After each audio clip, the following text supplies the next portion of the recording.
Bienvenue dans cette nouvelle édition du QG Weekend. Au sommaire de l'actualité, les femmes du Parti des Forces Kori pour un Bénin émergent, issues des 15e et 16e circonscriptions, ont organisé une cérémonie de formulation de vœux de Nouvel An en l'honneur de leur leader, l'ancien président Yayi Boni. Moyen pour elles de démontrer leur soutien au FCBE en cette année 2019. À moins de 2 mois du scrutin présidentiel du 24 février 2019, les tensions entre opposition et majorité s'amplifient au Sénégal. L'opposition réclame notamment plus de transparence dans le processus électoral. Et puis, découverte d'un nouveau gisement pétrolier au Ghana d'une valeur de 550 millions de barils. Ce nouveau gisement devrait contribuer à améliorer la situation économique du pays. Au Bénin, les femmes du FCBE de la région du littoral ont présenté les vœux du Nouvel An à l'ancien président Yayi Boni ce 12 janvier. Une occasion pour ces dernières de partager avec l'ancien chef d'État leur objectif pour l'année 2019 et notamment les élections législatives d'avril 2019. Reportage de notre correspondant Leftiono.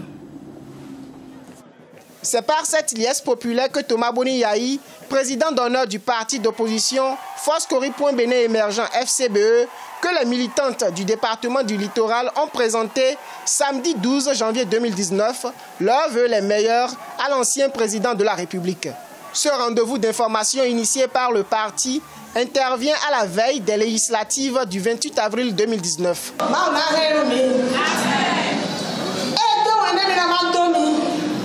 Que Dieu veille sur lui, il me charge de vous transmettre un message.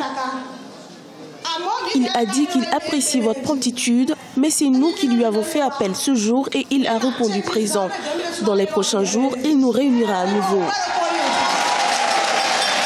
À travers un exposé, le président d'honneur du parti FCBE, Thomas Boni Yayi, a évoqué plusieurs questions liées à l'actualité sociopolitique et s'est engagé à œuvrer pour la paix et la cohésion nationale. Le Bénin, plus grand encore.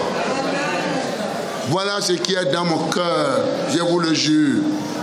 J'aime tout le monde, même ceux qui gouvernent, c'est un amour. Mais la gouvernance doit être équilibrée.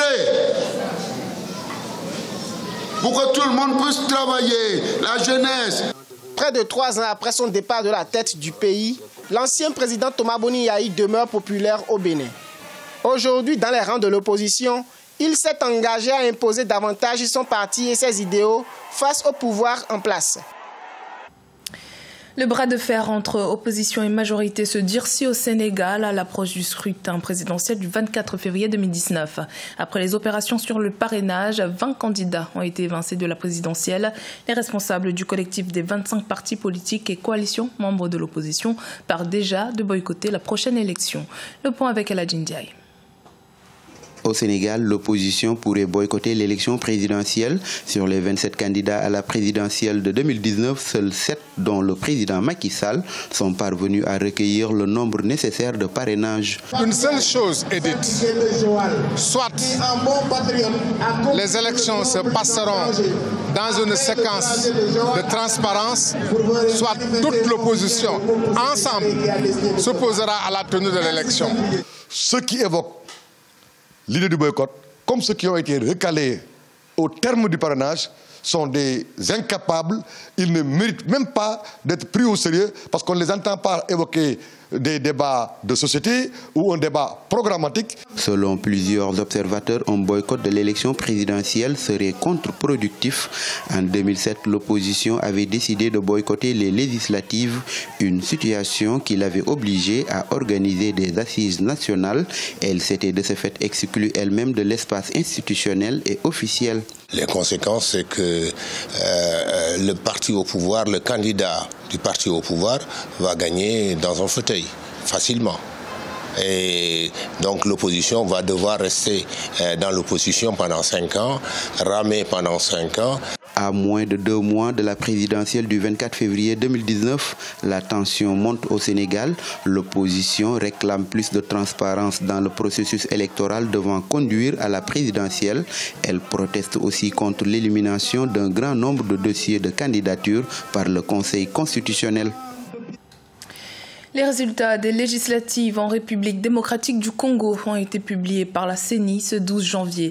Le Front commun pour le Congo du président sortant Joseph Kabila et ses alliés sortent majoritaires avec plus de 250 sièges sur les 485 disponibles. Quant à la coalition de Félix Tshisekedi, elle compte moins de 50 députés. Si sa victoire est confirmée, le nouveau président devra probablement nommer un premier ministre qui ne sera pas issu de ses rangs. Écoutons à ce propos la réaction du porte-parole du FCC, Kojo Ndukuma. Législatives nationales et provinciales se sont déroulées le même jour que l'élection présidentielle.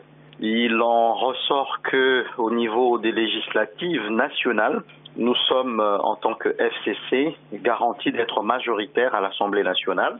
Et au niveau des élections provinciales, nous sommes également crédités et garantis d'avoir la majorité dans les différentes assemblées provinciales, plus ou moins 22 assemblées sur 26.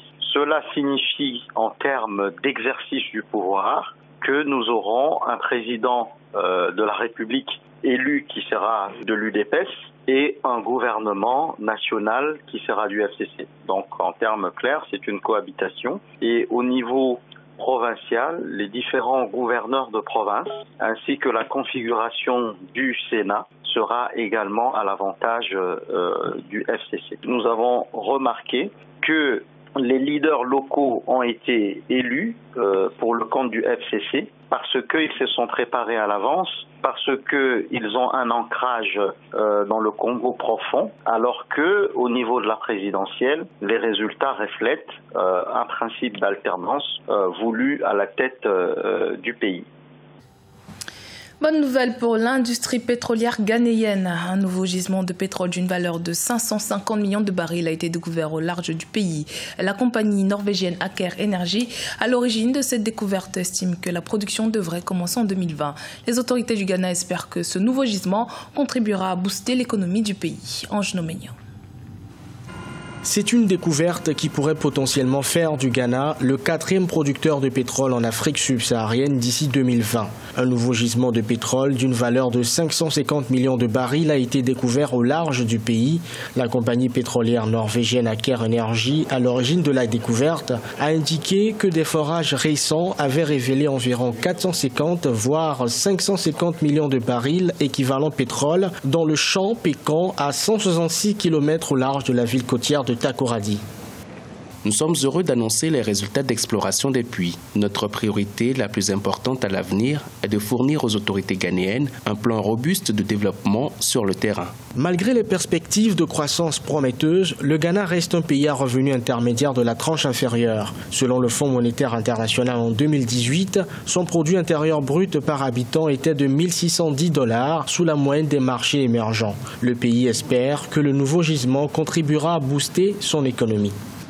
La question, c'est aujourd'hui, comment est-ce que le Ghana va faire alors qu'il est en plein boom pétrolier pour éviter les erreurs des autres pays africains? À bien négocier les contrats avec les entreprises d'exploration, à bien négocier la vente du pétrole sur le marché mondial, mais surtout à bien orienter les investissements qui sont issus des recettes pétrolières. Le Ghana, dont les premiers gisements offshore ont été découverts en 2007, est devenu producteur de pétrole en 2010, ce qui a permis de donner un coup d'accélérateur à sa croissance économique. Les réserves du pays sont estimées entre 5 et 7 milliards de barils. Immersion à présent au cœur des festivités de la 26e édition de la fête des religions endogènes qui s'est déroulée ce 10 janvier au Bénin. Les adeptes et dignitaires du Vodun étaient à l'honneur. Dans le royaume d'Agoué, le roi Sosa Foli Awon Danwenu et ses sujets ont tenu à mettre en valeur leurs nombreux Vodun qui ont plus de 400 ans d'existence. Reportage de notre correspondant Leftiouno. L'édition 2019 de la fête nationale du Vodou a été célébrée jeudi 10 janvier 2019 au Bénin. Les richesses culturelles et cultuelles ont été ravivées et revalorisées à travers des défilés des adeptes du Vodou, des animations folkloriques et démonstrations artistiques. Située à 110 km de Cotonou, la ville historique d'Agoué, le plus grand et plus peuplé arrondissement de la commune de Grand Popo, n'est pas restée en marge de cette célébration. Nous sommes là pour prier pour la paix, pour le bonheur et pour, je veux dire, la prospérité de tous les États africains et de tous nos chefs d'État et de tous nos gouvernants. Parce que nous, nos langues sont préparées pour ça. Le palais royal d'Agoué abrite de nombreux vaudous qui ont plus de 400 ans d'existence. Il s'agit entre autres du vaudou à Takpessou et à Djakpa. Après 14 ans de règne, Sa Majesté Sosa Foli Ahon d'Anhouénou s'est réaffirmé au plan socio-culturel. Le roi Sosa, à travers ce geste de réparer la place du 10 janvier, est une action qui marque les esprits à Agoué et particulièrement dans la commune de Rampopo. Sosa Foli Ahon d'Anhouénou, roi de la ville d'Agoué, est membre du Haut Conseil des rois du Bénin. Il a été distingué le 10 janvier 2019 à Grand Popo au rang de grand gardien de la suprématie traditionnelle par une association dénommée Kirana Culture. C'était le journal de la rédaction. Merci de votre fidélité. Dans un instant, une nouvelle édition de l'actualité sur Africa 24.